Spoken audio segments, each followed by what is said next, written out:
Welcome to our Module 5 of Accounting Made Simple for Busy Business Owners.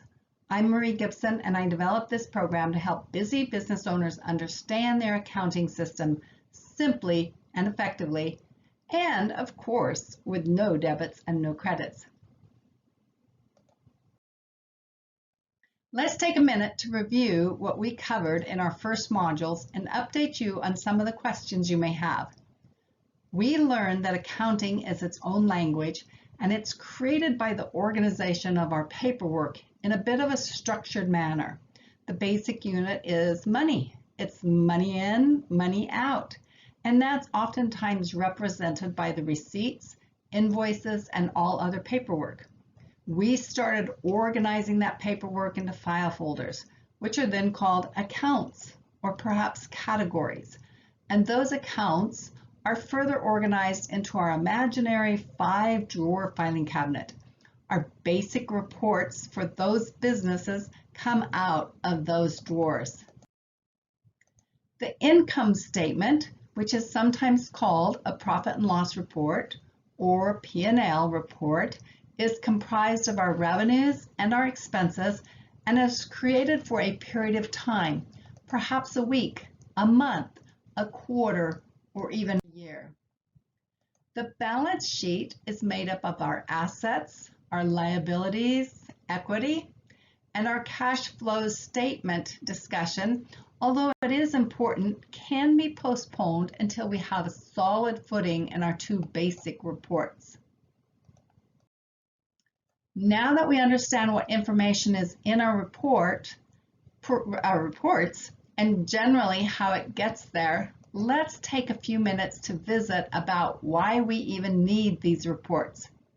And there are several reasons, yes. As you've been working with your numbers, you may have come to the realization yourself that you can monitor your profitability, that you can see your money coming in and your money going out. You might even use your reports as planning tools so that you can budget on either a monthly or an annual basis. How nice would it be when we can start planning for when our income will be arriving? There are a couple of types of accounting that will become more and more important to you. First is what's called financial accounting, and that's exactly what we've been doing for the last few modules. We've been recording your money in, you're recording your money going out.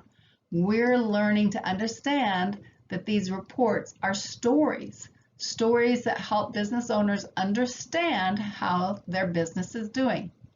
The stories are created from an alphabet of numbers, put together into paragraphs and chapters, just exactly as if we're reading a book. And we'll be reading your reports in no time at all. You can use the reports or your stories to share your information with others.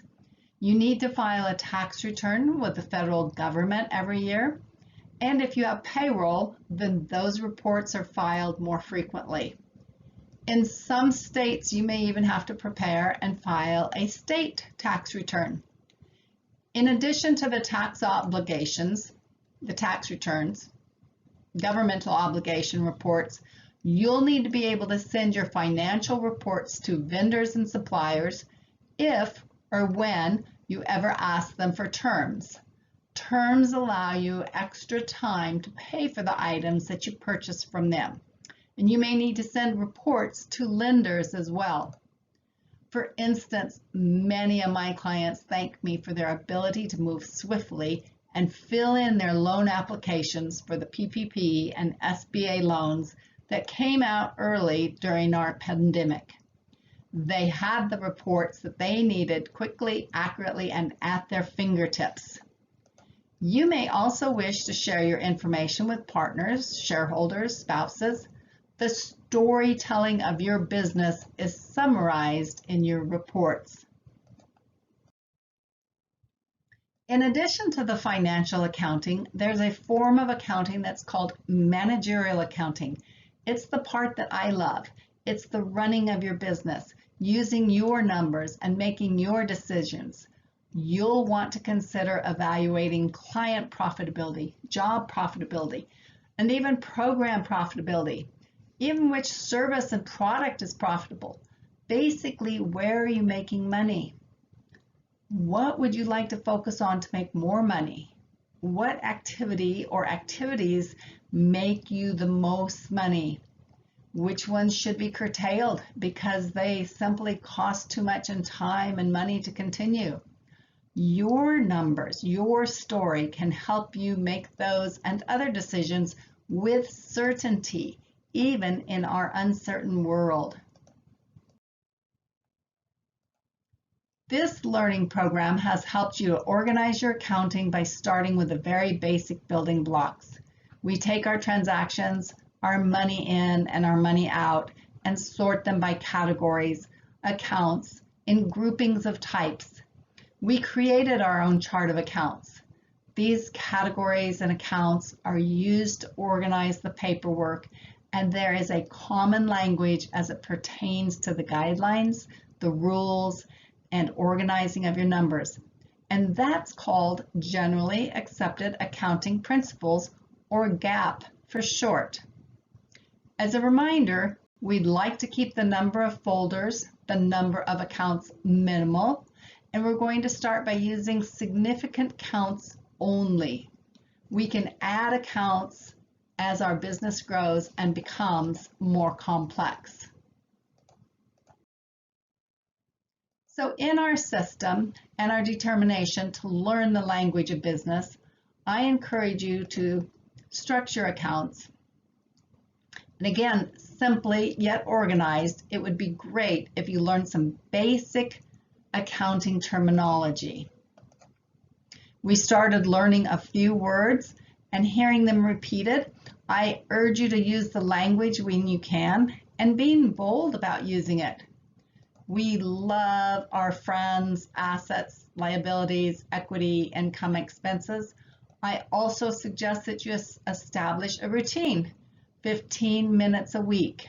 As we've seen, you can accomplish so much in 15 minutes a week. That's tiny bite-sized pieces that are easily swallowed. And if we wait until the end of the year, it's almost a full weekend, if not more. Record your transactions regularly into your spreadsheet, monthly if you can, and then read your reports and try to understand them. Hire a CFO or someone to help you read them as you're learning to use them to make decisions in your business.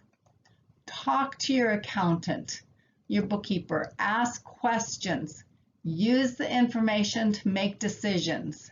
And of course, we're always going to encourage you to enjoy your well-earned peace of mind. Thank you so much for joining me in this Accounting Made Simple, which was written specifically with busy business owners in mind. Owners that don't necessarily want to do their own bookkeeping. Owners that want to do what they love and let someone else take care of the books. That's fine. I always suggest that you still know enough to protect yourself, to make sure that you can answer the questions you need to and get the information you want accurately when you need it and in the format of which you need. Enjoy that peace of mind. Be sure to watch for other programs with more details and more information and the same small bite-sized pieces for busy business owners as I create and polish additional videos for you. Talk soon.